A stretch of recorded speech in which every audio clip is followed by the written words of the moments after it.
Selamat datang di Pojok Santai. Sebelum Anda mendengarkan audiobook ini, kami menginformasikan bahwa channel ini adalah review audio dari buku yang ada di Indonesia. Untuk membaca keseluruhan buku ini, kami menyarankan membeli buku aslinya di toko buku kesayangan Anda, baik offline maupun online. Keberadaan channel ini dimaksudkan untuk membantu Anda mendapatkan pengetahuan dari buku-buku kesayangan Anda. Jangan lupa untuk subscribe, like, dan komen. Selamat datang di Pojok Santai, channel khusus yang membahas komik dan novel dengan cara asik. Ternyata, atas perintah sang gurulah yang membuat perawan sesat sedemikian brutal dalam mencari Suto Sinting alias penekar mabuk. Siapakah guru yang dimaksud? Yuk, langsung saja disimak video berikut ini.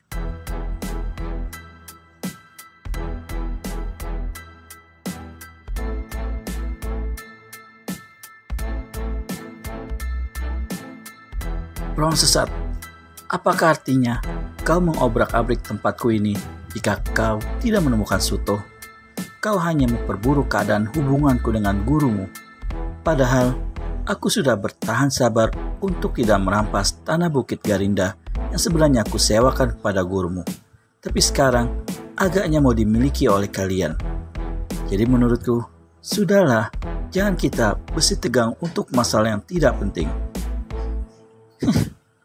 Kehadiran Suto di depan Nyai Guru Lembah Asmara adalah hal yang sangat penting. Jawab perawan sesat. Apakah gurumu dalam keadaan sakit? Tidak, tapi guru membutuhkan keturunan. Dia butuh pembibit yang hanya bisa dilakukan oleh lelaki tanpa pusar. Aneh, Betari Ayu kerutkan dahi. Memang aneh, tapi itu bukan urusanmu. Itu urusan pribadi guru. Jadi, jangan coba-coba kamu halangi urusan pribadi guruku. Aku tidak menghalangi. Kalau di sini ada Suto, silakan bawa sendiri pemuda itu.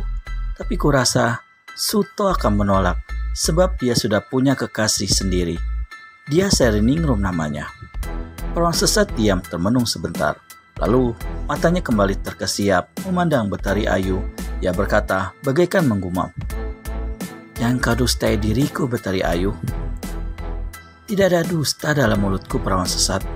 Suto Sinting sangat mencintai perempuan itu, sehingga tak pernah mau bercinta dengan perempuan lain. Omong kosong. Tak ada lelaki yang tak terpikat oleh kecantikan Nyai Guru Lembah Asmara. Suto pasti akan bergairah pada beliau dan mau menjadi pembibit keturunan Nyai Guru Lembah Asmara. Terserah. Itu urusanmu dengan Suto. Tapi urusanku dengan kamu, kurasa sudah selesai. Suto tidak ada di sini. Aku curiga kau menyimpan di dalam kamar pribadimu. Itu tidak benar. Kalau begitu, aku harus masuk ke sana dan membuktikan. Kau harus melewati aku dulu, perawan sesat. Oh, kau menantangku ya?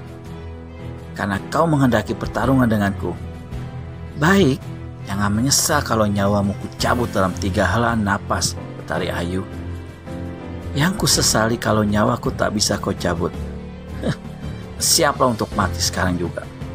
Aku sudah bersiap sejak tadi. Perawan sesat merasa semakin ditantang.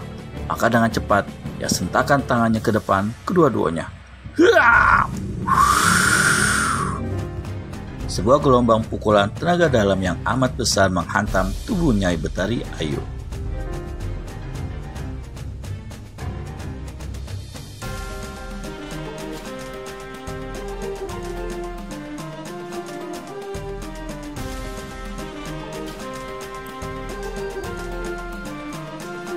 Tapi dengan gerakan seperti menari, Betari Ayu hadangkan tangan kanannya ke depan dada.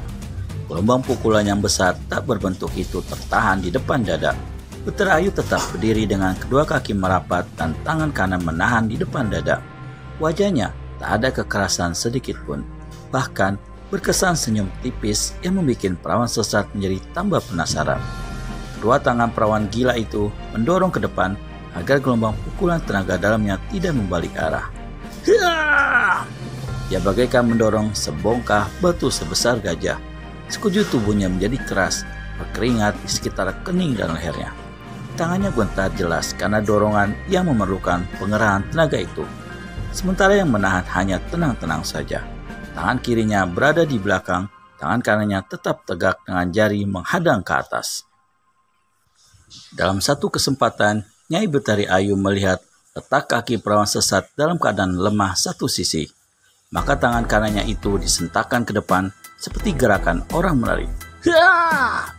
Dan tubuh perempuan jabrik itu tersentak ke belakang berpental 5 langkah jauhnya. Di sana ia rubuh dan terguling-guling bagi diempas badai besar. Murid-murid yang memperhatikan adu tenaga dalam itu menjadi tertegun-bengong melihat kehebatan gurunya. Tetapi murid yang ada di belakang gurunya menjadi cemas karena tangan kiri Betari Ayu menjadi berdarah. Tangan kiri itu semenjak tadi menggenggam, menahan kekuatan dorongan tenaga dalam lawan sampai kuku-kukunya masuk ke dalam kulit telapak tangan. Maka basalah tangan kiri itu oleh darah merah segar. Perawan sesat merasa mendapat lawan yang cukup tangguh. Ia segera bangkit dan mencoba menghantamkan pukulan jurus lain yang lebih berbahaya dari yang pertama tadi. Tetapi dengan badan sedikit merendah dan tangan melambai bagai menebarkan bunga, pukulan perawan sesat dapat dihantam balik.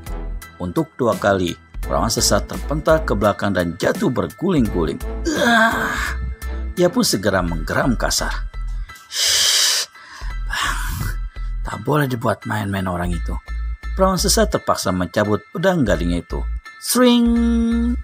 Tiba-tiba, angin badai datang bertiup di sekeliling wilayah perguruan itu. Pedang tersebut ternyata bukan terbuat dari logam, melainkan terbuat dari gading tanpa ukuran. Bentuknya pipi dengan bagian kedua sisinya tipis, bak pedang logam yang tajam. Beberapa murid perguruan berkerut dahi dan menyaksikan ketajaman pedang gadis itu.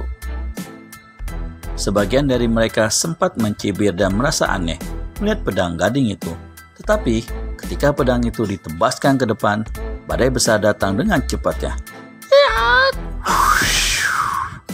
Bukan hanya tubuh manusia yang terpental, namun atap bangunan joglo itu pun somplak ke atas dan berantakan sebagian. Salah satu tiang penyangga atap patah. Tubuh Nyai Betari Ayu juga terpental hingga membentur dinding bangunan lainnya. Maju kau Betari Ayu, teriak perawan sesat dengan kedua tangan menggenggam gagang pedang yang siap diayunkan lagi. Ia berdiri di tengah arena, memandang orang-orang yang mengucurkan darah lewat lubang telinga, hidung, dan mulut. Pada umumnya, mereka mengerang kesakitan dan tak mampu berdiri lagi. Darah juga keluar dari lubang hidung, mulut, dan telinga Nyai Betari Ayu. Tapi ia masih mampu berdiri dan melepaskan ikat kepalanya yang terbuat dari tali sutra itu. Ia memutar-mutar tali kepala yang mempunyai logam meruncing di ujungnya itu. Bunyinya mendengung bagai jutaan lebah bergaung. Tali sutra itu segera dilepaskan dan meluncur ke arah perawan sesat. Ujung logam yang memercik-mercikan api melayang dengan berputar-putar. Namun semua itu segera ditebas oleh pedang gading perawan sesat. Tali itu terpental membalik dalam putaran cepat. Badai datang dari angin tebasan pedang gading. Tubuh yang sedang berusaha bangkit kembali terpental dan mengeluarkan darah pada tiap lubangnya. Nyai Betari Ayu sempat bertahan berdiri sambil mengerahkan tenaga dalamnya. Pada saat itu, tali ikat kepalanya itu meluncur ke arahnya. Dengan sigap, tangan diajukan ke depan dan segera menyambar tali yang melesat cepat itu. Pusaka jarat petir ini tidak mampu mengalahkan pedang gading tersebut. Luar biasa kekuatan pedang gading itu, pikirnya Betari Ayu. Ia tetap bertahan berdiri, tapi kelemahan kakinya tak tertahankan hingga ia pun jatuh. Banyak darah yang keluar dari mulutnya.